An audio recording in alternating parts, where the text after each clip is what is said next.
sick. Did you say college classic deficits? Did I hear you? Did I hear you? Did I hear you? Well, let's kick it with the doctor here. Dr. D. Jeremiah. Facing the giant or the giants in your life. Sometimes, not every time, just sometimes, we consider Saul as a giant against David. But David had many giants in his life. I mean, his son became a giant in his life.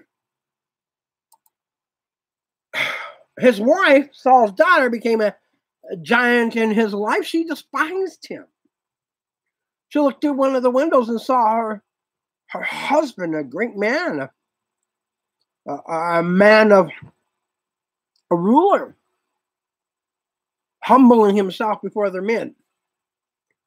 It tried her. She had the heart of her father. She didn't like what she saw. She despised him.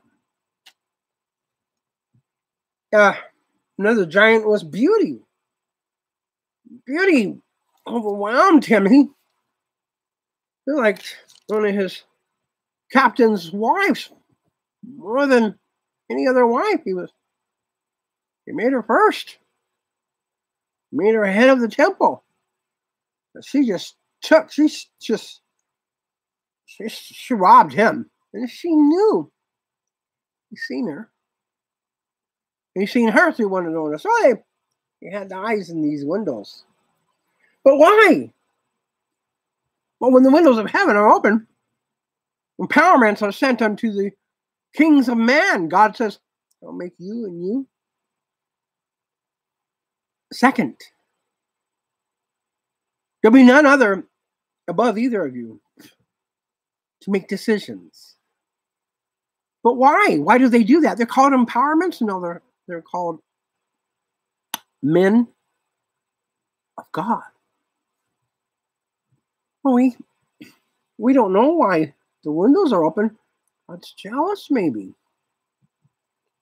What have we done to make God jealous? Well, when God's angry or jealous or curious or cautious, he sends messengers. Well, they're not empowerments. They're just messengers.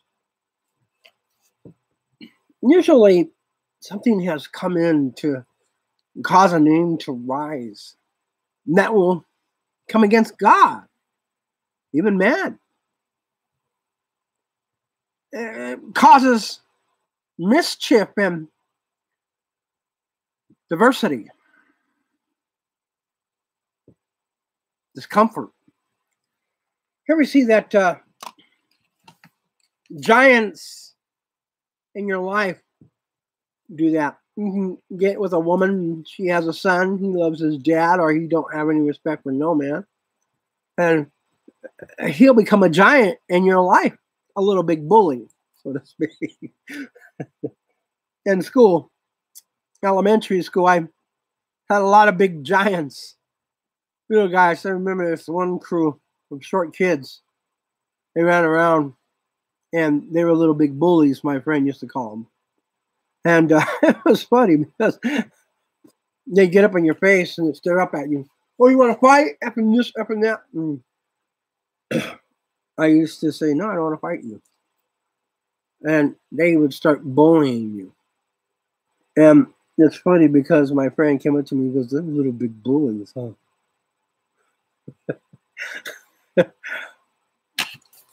But these weren't little big bullies. These were men, and they were giants, and they were giant bullies.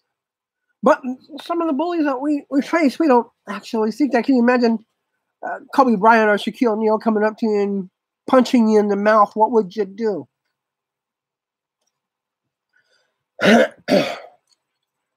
procrastination robs you of the opportunity to be successful.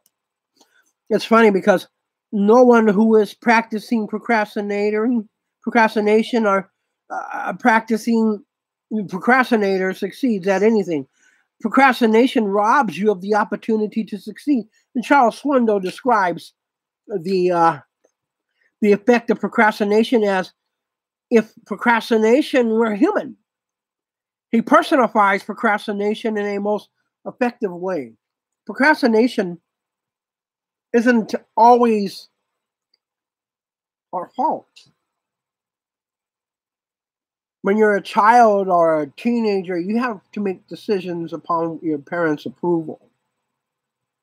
When you're being investigated, you can only make decisions upon the investigators. You can't, depending on what state and county you're in, you can't make decisions on your own because people like to use the authority to damage things that may cause you to flee when they're investigating. You see, people don't want you to flee while they're investigating, especially when they're up to no good. And no one's to say you're perfect, that's why you're being investigated. But who wants to make things worse than what they might not really be? Procrastination comes out a winner every time. He can out-talk any student when it comes to homework. He can outthink any executive when it comes to correspondence. He can outwork any homemaker when it comes to vacuuming or doing dishes. He can outlast any parent when it comes to discipline. He can outsmart any salesman when it comes to selling. He has one basic product and he centers all his energy towards a single goal: defeat.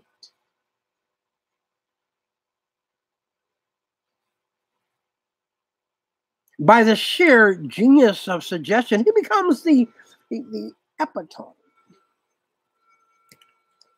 of what he destroys: successful. You see, if we cannot take action when it is thrust upon us, we are doomed to defeat and failure. Oh, this is one of the greatest moves Beelzebub, Apollyon, our bad can make upon our bedrooms. Oh, yeah. He was going to be all that mortal it should be tomorrow. That's on him. To be for sure. Any businessman or salesman will tell you that the art of succeeding is knowing what to do when to do it, and doing it all that moment. Thomas Huxley was not a spiritual man, but he did have it right when it came to understanding procrastination. The most important result of the education is to make you do the thing you have to do when it ought to be done. Whether you like it or not, it is the first lesson that ought to be learned. And however early in a man's training begins, it is probably the last lesson that he learns thoroughly. What is that lesson? To do the thing you have to do when it has to be done. Most people keep some sort of to-do list where they write down the tanks and goals they have for the day or the week. But how many people purposefully take the hardest, most distasteful task and move it directly to the top of the list rather than pushing it to the bottom of the list? The person who was willing to do the hardest job when it needs to be done is on the road to success. Oh, of course. Later on, boom. Oh, I forgot about it. Got it. All of these practical reasons for defeating procrastination are important on a day-to-day basis, but there is another reason for conquering procrastination that is far more important. Procrastination can keep you out of heaven. Heaven. Yes, heaven. You want to get kept out of heaven?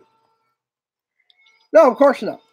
This is College Classic Competition 1 and Hell. We'll see you later, okay?